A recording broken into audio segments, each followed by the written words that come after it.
Senator Cruz, you are a first-term senator as well. Your opponents say you, like Senator Rubio, are not prepared to be commander-in-chief. You have talked tough about threats we face in the Mideast. It was reported just moments ago that the North Koreans test-launched an intercontinental ballistic missile. North Korea has nuclear weapons and conducted another nuclear test just last month. The missile that was launched is the kind the North Koreans hope could someday carry a nuclear weapon capable of reaching the United States. How would you respond if commander-in-chief to that launch? Well, I would note initially the fact that we're seeing the launch, and we're seeing the launch from a nuclear North Korea, is the direct result of the failures of the first Clinton administration. The Clinton administration led the world in relaxing sanctions against North Korea. Billions of dollars flowed into North Korea in exchange for promises not to build nuclear weapons. They took those billions and built nuclear weapons. And I would note also the lead negotiator in that failed North Korea sanctions deal was a woman named Wendy Sherman, who Barack Obama and Hillary Clinton promptly recruited to come back to be the lead negotiator with Iran. So what we are seeing with North Korea is foreshadowing of where we will be with Iran. With respect to North Korea and what we should do now, one of the first things we should do is expand our missile defense capacity. We ought to put missile defense interceptors in South Korea. South Korea wants them. And one of the real risks of this launch, North Korea wants to launch a satellite. And one of the greatest risks of the satellite is they would place a nuclear device in the satellite as it would orbit around the Earth, and as it got over the United States, they would detonate that nuclear weapon and set off what's called an EMP, an electromagnetic pulse, which could take down the entire electrical grid on the eastern seaboard, potentially killing millions. We need to harden the grid to defend ourselves, and we need missile defense to protect ourselves against North Korea. Well, let me ask you this. If you were commander-in-chief tonight, would you have ordered the U.S. military to destroy that missile preemptively on the launch pad to prevent North Korea from becoming an even graver threat? You know, at this point, I'm not going to speculate on that without the intelligence briefing that any commander-in-chief would have, knowing what exactly is there. One of the real problems... Senator Cruz, let me tell you this. You have talked tough about the Mideast. You haven't gotten those intelligence briefings about that. Why not tell us whether you would preemptively strike a missile on a launch pad that threatens the U.S.? Actually, with respect, I have gotten the intelligence briefings on the Mideast. Those have been going on for many years. I haven't gotten the intelligence briefing tonight on what North Korea is doing because I'm here in New Hampshire. And when you're responding to an immediate incident, you need to know the intelligence of what's occurring.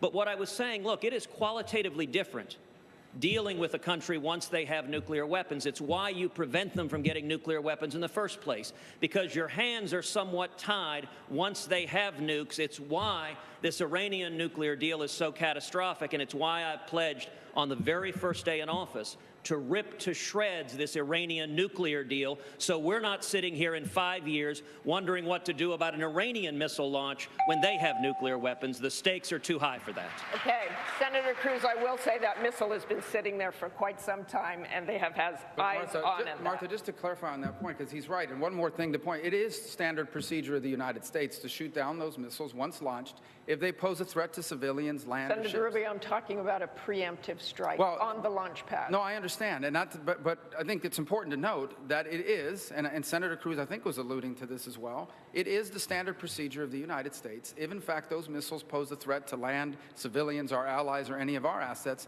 to shoot down that missile in mid-flight. I understand your question was about a preemptive strike, but my point is that there is in place now contingencies to avoid any sort of that strike from going errant and destroying any assets of the United States or implicating or hurting any of our allies or any of our assets in the region. Okay, thank you, Senator Rubio. Governor Kasich, how would you respond to tonight's launch? Well, we've got to step up the pressure. And by the way, I've got to say, after being here, every one of my 100 town hall meetings in New Hampshire were a lot more fun than what I saw here today. We're so much more positive. Look, in terms of North Korea, Martha, we have to make sure that we intercept both the ships and their aircraft, because what they're trying to do is to proliferate this very dangerous material along with the technology, the instruments that can be used for mass destruction. That's what I worry about the most, frankly, is non-state actors, people who don't have a uniform, people who don't have a country, who can spread this, who are not subject to the mutual assured defense. In other words, you strike us, we strike you. Some of these radicals, they don't care about that. That's what I worry about for my children and for their children going forward. So we have to be very tough, and we should tell the Chinese, look, if you're not going to do this, ballistic missile defense to Koreans, ballistic missile defense to Japan, and by the way, we should impose the same kind of sanctions on North Korea that we imposed on Iran, because they're able to shift money. They're able to send money and receive money. We've got to be very tough on this, and frankly, I think we could have let the Japanese know that if you want to take action on that missile that's rising, you want to take action, you will have our support if that's what you think is the best thing to do. We cannot continue to be weak in the face of the North Koreans, or frankly, in the entire rest of the world. Martha, this relates to strategic patience. I'll get to you in a moment. This relates to the strategic patience of the Obama administration. They come up with these great marketing terms, and what they do is they pull back, and voids are filled, and they're now filled by asymmetric threats of terror as well as nation states on the run. The next president of the United States is going to have to get the United States back in the game, and if a preemptive strike is necessary to keep us safe, then we should do it. Thank you, Governor Burns. Mr. Trump, do you have a red line with North Korea? Would you consider military action, and how far would you let them go? Well, let me say a couple of things. First of all, Marco said earlier on that President Obama knows exactly what he's doing, like we have this president that really knows. I disagree respectfully with Marco. I think we have a president who, as a president, is totally incompetent, and he doesn't know what he's doing. I think he has no idea what he's doing, and our country is going to hell. So I just want to say we disagree on that. Is that okay? Yeah, I got mentioned. Good. Can I respond? And I'd like you to finish the question, please. As to Specifics North Korea, as to North we Korea. have tremendous has been just sucked out of our country by China. China says they don't have that good a control over North Korea. They have tremendous control. I deal with the Chinese all of the time. I do tremendous business. The largest bank in the world is in one of my buildings in Manhattan. I deal with them. They tell me they have total, absolute control, practically, of North Korea.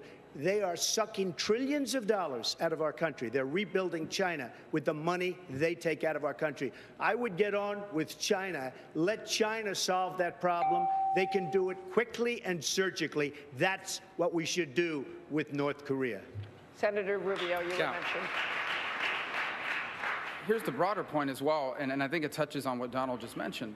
Barack Obama views America as this arrogant global power that needed to be cut down to size, okay?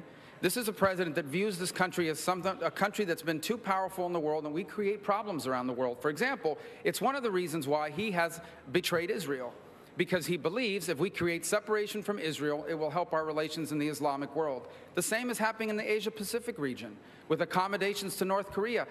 North Koreans should be back on the list of terrorist nations, as an example. And Donald's absolutely right. China does have a lot of influence over North Korea, and he should be leveraging our relationship with the Chinese to ensure that North Korea no longer has access to the resources that have allowed him to, a country that has no economy, to develop long-range missiles already capable of reaching the west coast of the United States potentially.